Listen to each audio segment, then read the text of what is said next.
Vamos então Meu microfone agora. dar continuidade aí ao nosso assunto da apostilha, né? E vermos aí qual o propósito do discipulado. Então, Efésios capítulo 4, versículo de 11 ao 16, nós vamos ver então o discipulado na prática, o objetivo que se quer alcançar, né? Nós vimos aí então o propósito, analisando o texto de Efésios 4:11. Então, para que Jesus colocou estes ministérios? É a pergunta, né? São 5 ministérios, né? Os apóstolos, profetas, evangelistas, aqueles que têm uma graça especial para ganhar pessoas para Jesus. São esses 3 primeiros. Os apóstolos, profetas e evangelistas, eles têm a função de ganhar pessoas para Jesus. São aqueles que estão pregando o evangelho, pregando a palavra de Deus, exercendo a expansão da mensagem salvífica, né? Já temos aqueles que têm a graça especial de ganhar pessoas para Jesus. Já os pastores são a pessoa que cuida, né? O pastor é quem cuida do rebanho, que protege, nutre as ovelhas. Sua função é bem descrita em Salmo 23. O salmista Davi, ele era um exímio pastor de ovelhas e ele sabia muito bem qual é a função de um pastor. Por isso que ele escreve o Salmo 23, falando lá: o Senhor é o meu pastor, nada me faltará, né? Então, ele vai descrever: deitar-me paz em bem verdes pastos, ainda que ande pelo vale da sombra da morte, não temerei, porque tu estás comigo. Então, o pastor guiava as suas ovelhas, mesmo por caminhos perigosos. A ovelha ia tranquilamente. Por quê? Porque confiava no seu pastor, sabia que seu pastor, estando ali, as ovelhas estavam protegidas, porque o pastor, ele carrega a vara e carrega o cajado. Porque a vara e o cajado não é para espancar o rebanho. A vara e o cajado não é para ferir o rebanho, é para proteger o rebanho dos inimigos. Então, por isso que Davi diz que a tua vara e o teu cajado me consola. Ou seja, eu estou descansado em Deus, porque eu sei que Deus está cuidando de mim, mesmo no vale da sombra. Então, essa é a função do pastor, né? Já os mestres é aquele que forma a mente, alimenta o coração e alinha a vontade dos discípulos. Então, temos estes 5 ministérios, são pessoas dadas a igrejas, separadas e vocacionadas, diferentemente de outras listas de dons, como eu citei, 1 Coríntios 12, Romanos 12, que tratam de dons dados a indivíduos, né? Então, esses dons ministeriais são dons dados para a igreja. Deus vocaciona pessoas e dá elas para a igreja. Então, vem aí então a ideia de que Deus não dá igreja para pastor, mas Deus dá pastores para a igreja.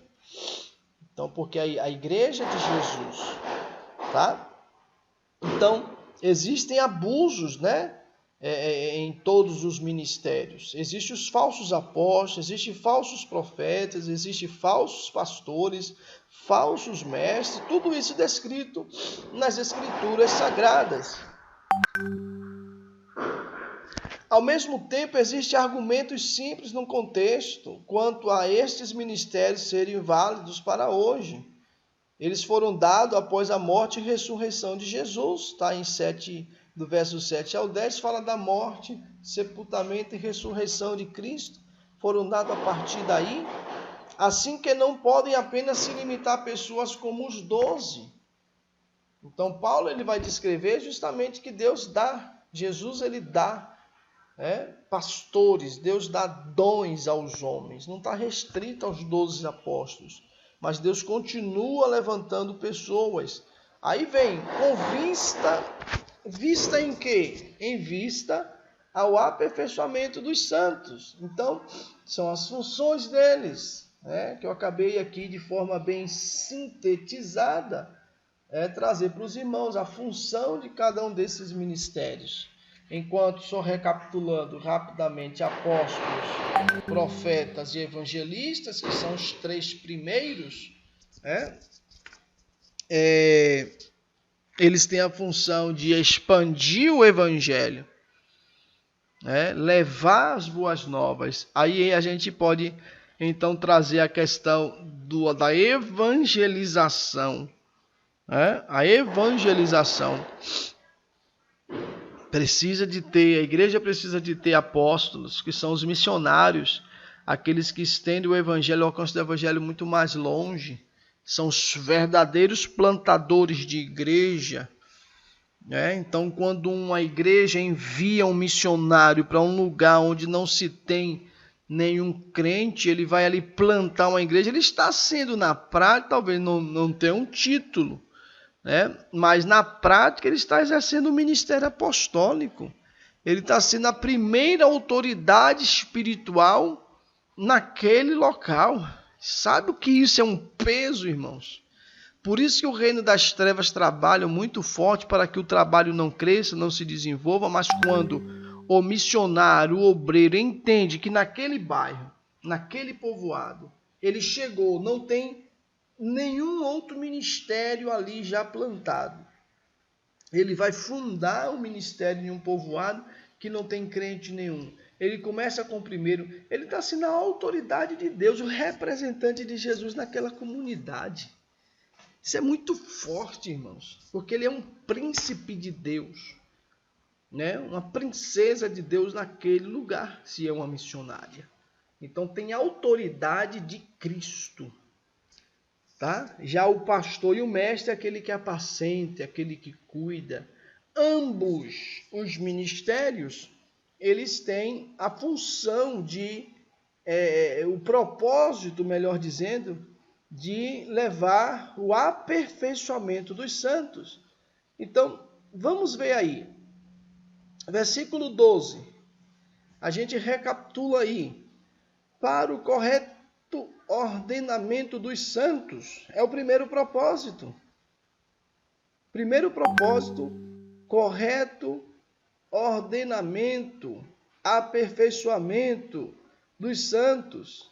Então, correto ordenamento vem de quê? Ajustar, caber, completar, colocar no lugar devido, capacitar, equipar, consertar, remendar. Olha quantas coisas, restaurar. Então, a gente vai percebendo que este é o papel principal de todo pastor, de todo líder, de todo plantador de igreja, de toda pessoa com o chamado de Efésios 4:11. O apóstolo, o profeta, o evangelista, o pastor, o mestre. O chamado não é para ser ministro, e sim para equipar os santos, os membros da igreja, para serem ministros. Cada membro é um ministro. Cada membro é um ministro. Nós temos o ministério da reconciliação. Então, todos nós somos chamados para sermos ministros. Aí Paulo vai dizer em Efésios 4, 3 e 7, do qual fui constituído ministro, conforme o dom da graça de Deus, a mim concedida, segundo a força operante do seu poder. Então, a mim, o menor de todos os santos.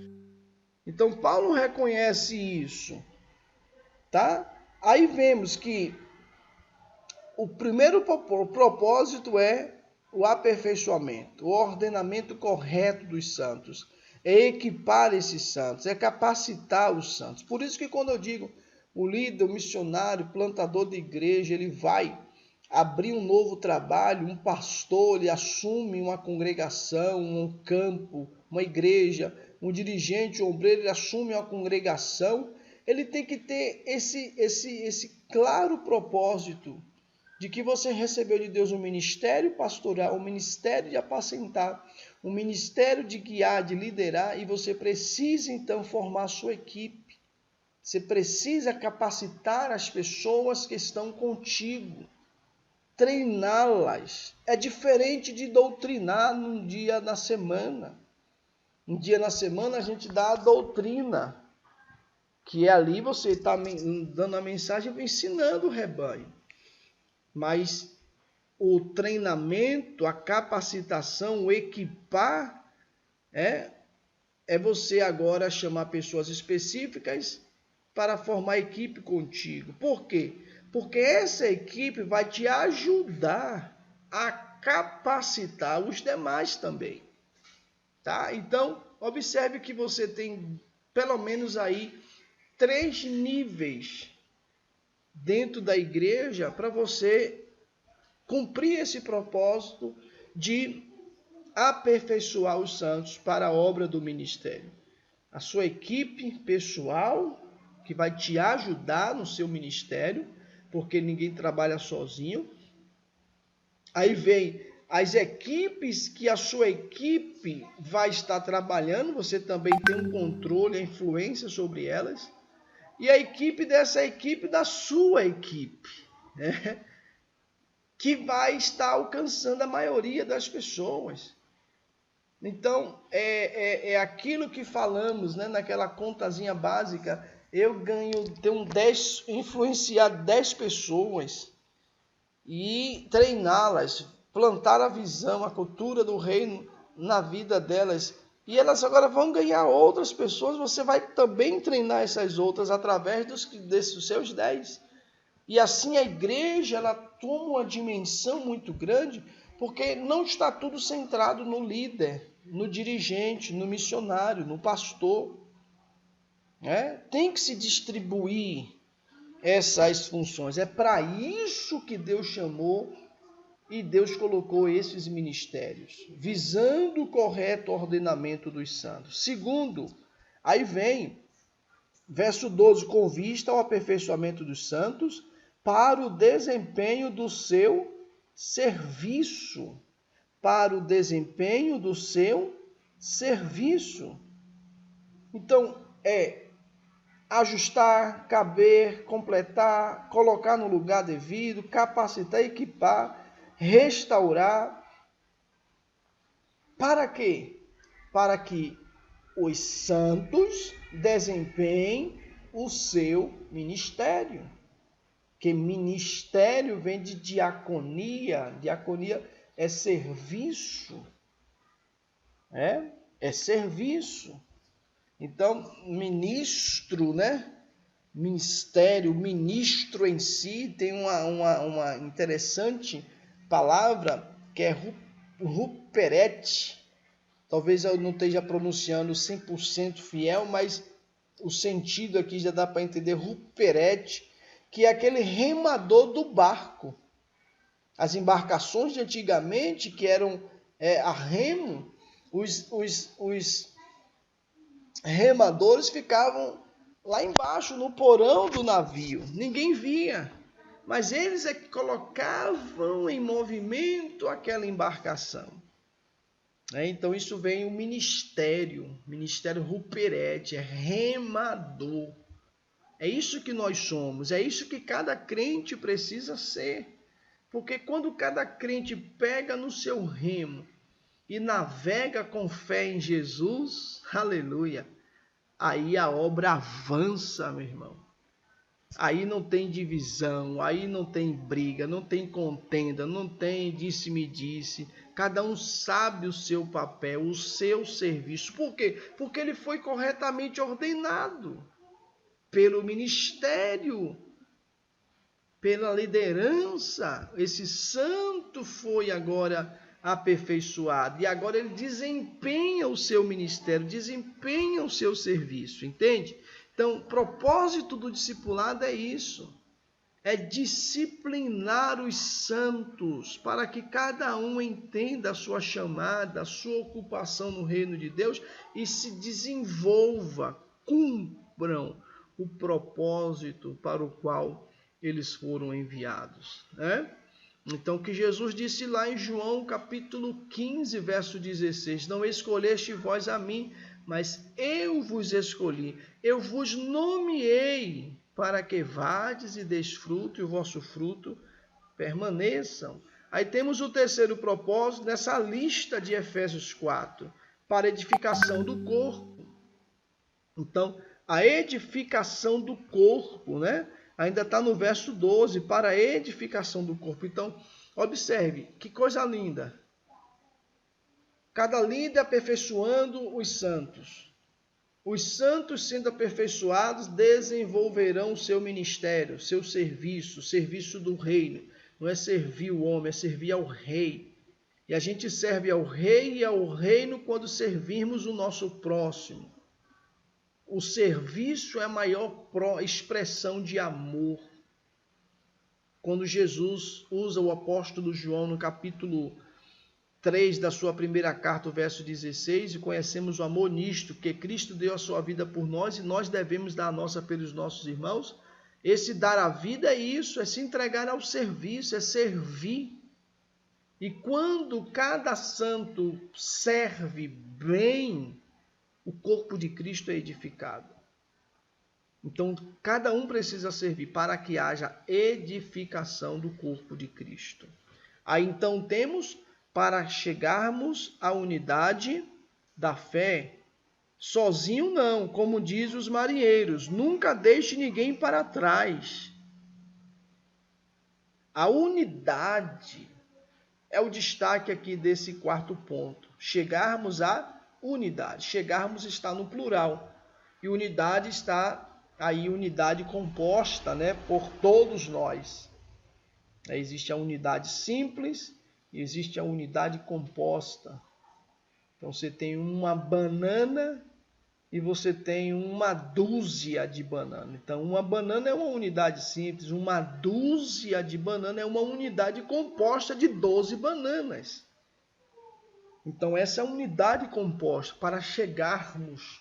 Então ninguém pode ficar para trás. Todos os santos precisam desempenhar o seu serviço, edificar o corpo de Cristo, a fim de chegarmos à unidade. A unidade da fé. A plena unidade requer a participação ativa de todos em sua diversidade. Então, temos aqui a uniformidade da fé. A uniformidade. Todos agora estão envolvidos em uma mesma fé, em um mesmo pensar, em um mesmo falar, onde não existe a afirmação dos diversos dons, personalidades, a pressão da uniformidade tomará o lugar da força da unidade. Então, o pleno conhecimento, chegarmos à unidade de fé. Aí vem em seguida, para conhecermos plenamente quem? O Filho de Deus. Estamos já no verso 13. Conhecermos plenamente o Filho de Deus. Para que todos cheguemos à unidade da fé, do pleno conhecimento do Filho de Deus. Então, essa unidade da fé é o quê? É o conhecimento pleno do Filho de Deus. Então, a gente vai percebendo, não é possível conhecê-lo plenamente sem um acréscimo de como ele se revela em cada membro, em cada servo, em cada santo. E aí temos esse conhecimento pleno do Filho de Deus nos leva a quê? Aí vem a medida da estatura da plenitude de Deus, que vai então estar na fase da maturidade, ao estado de uma pessoa madura. Não é possível conhecê-lo plenamente sem esse acréscimo, a perfeita maturidade, a medida da estatura da plenitude de Cristo. Então, precisamos compreender isso aqui de uma forma muito interessante. Que o discipulado, ele vai ordenar. A pessoa vem do mundo cheio de trejeitos, cheio de maus hábitos, enfim, vem todo esbagaçado. Aí Jesus perdoa, transforma, lava, limpa, muda a vida dessa pessoa, é nova criatura, ela é um bebê espiritual. O que é que precisa ser feito agora? Implantar dentro dela a cultura do reino de Deus. Vai ajustar essa pessoa ao reino de Deus. Haverá um ajustamento para que agora ela venha exercer o seu serviço, também se tornar um discipulador. E quando ela se torna também um discipulador, porque ela já é um discípulo, ela vai edificar o corpo de Cristo, porque outras vidas serão alcançadas. E essas vidas que serão alcançadas também se tornarão discípulos e futuramente discipuladores. Então observe que através disso há uma edificação do corpo. Porque o ministério ele vai sendo distribuído, ele não é centralizado, ele é distribuído. Cada um vai desempenhando o seu serviço. O corpo de Cristo é edificado. Todos passam a ter a mesma forma de pensar, de falar, de agir, de se comportar. E quem está do lado de fora vai agora o quê? Ver Cristo na vida desta comunidade. E agora, essa comunidade vai experimentar o quê? A plenitude do conhecimento do Filho de Deus. A plenitude, ela vai chegar. A plenitude fala da maturidade. Aí cada crente ele amadurece. E aí vem o versículo seguinte, 14, que Paulo vai dizer para deixarmos então de sermos meninos.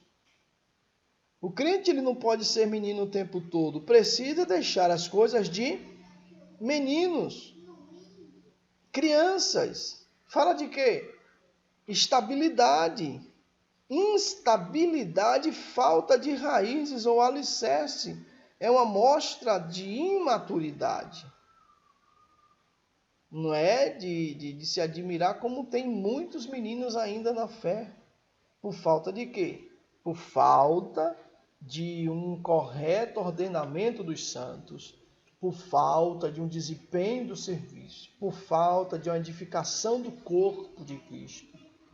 Não é de uma edificação de uma parte, é edificação do corpo, não é edificação do braço, não é edificação da perna, do pé, é edificação do corpo. Braço faz parte do corpo, mas só não é corpo. O pé sozinho não é corpo. O corpo é composto de todos estes membros. Então, só há unidade da fé quando todo o corpo é edificado. Como é que o corpo pode ser edificado? Através do discipulado. Através de cada membro cumprindo a sua função, desempenhando o seu ministério. E para isso precisa ser aprendido. Aí gera então a maturidade. E quando a maturidade chega, as pessoas deixam de ser meninos.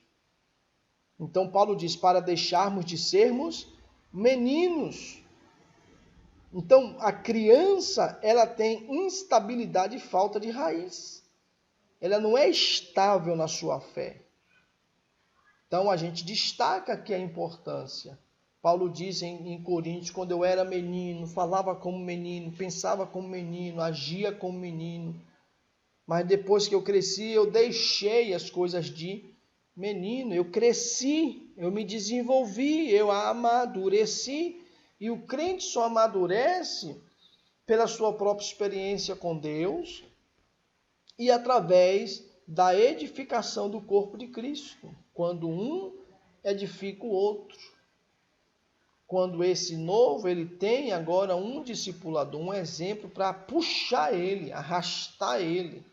E aí temos, ele diz ainda, para crescermos, para não sermos mais meninos, arrastado pelas ondas e levado de um lado para o outro por qualquer vento de doutrina, pela artimanha das pessoas, pela astúcia que induz um erro. Então, para crescermos em tudo naquele que é o cabeça, é o versículo 15, mas seguindo a verdade em amor, cresçamos. Então, eu amadureci, deixei as coisas de menino e agora eu vou crescer seguindo a verdade. Só há crescimento quando nós seguimos a verdade em amor. Seguindo a verdade em amor, cresçamos em tudo, naquele que é a cabeça, Cristo. Então, tem que crescer.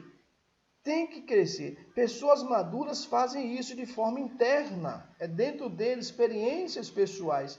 Elas sabem como resolver seus conflitos internos. Elas também sabem resolver conflitos externos com graça e na medida em que for necessário. Isso fala de firmeza. É preciso crescer. É através de quê? Discipulado. Através de que cada líder, cada discípulo faz outro discípulo. Ele não cresce sozinho, ele ajuda outros a crescerem. Esse é o processo natural. Temos que saber como confrontar em amor, com o amor. Nós precisamos confrontar as pessoas, levá-las ao desenvolvimento, mudança. Alguns, naturalmente, somos tendenciosos ao amor e à graça, outros à verdade. Cada um precisa se esforçar no espírito, no lado em que não flui naturalmente. A verdade sem amor apenas machuca. Acabamos perdendo a pessoa que amamos. Então, Paulo está dizendo, seguindo a verdade em amor. Então, não é só a verdade, é a verdade em amor. Então, precisa-se ter cuidado quando vai admoestar um novo convertido, admoestar um crente imaturo, para que não perca aquela vida, aquela ovelha. Tá? Então, a verdade em amor, vamos seguir a verdade, mas a verdade em amor. Tá? Então, o verdadeiro amor leva a pessoa ao arrependimento, quando conseguimos nos identificar com a dor e os problemas da outra pessoa. Abre-se a porta para ela se identificar com Deus. Então, crescer em tudo, naquilo que é o cabeça. Como é que eu cresço? Seguindo a verdade e a verdade em amor. Aí temos, para fazermos o nosso próprio aumento e edificação. Já está no verso 16.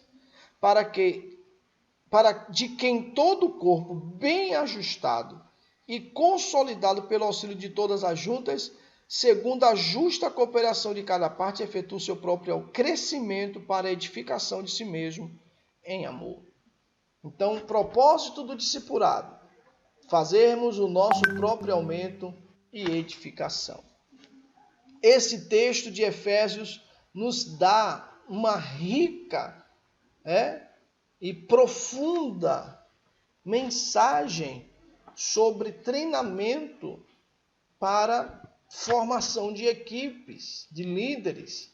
Então, vocês podem utilizar muito isso para que vocês possam também se desenvolver e desenvolver outros através desse entendimento.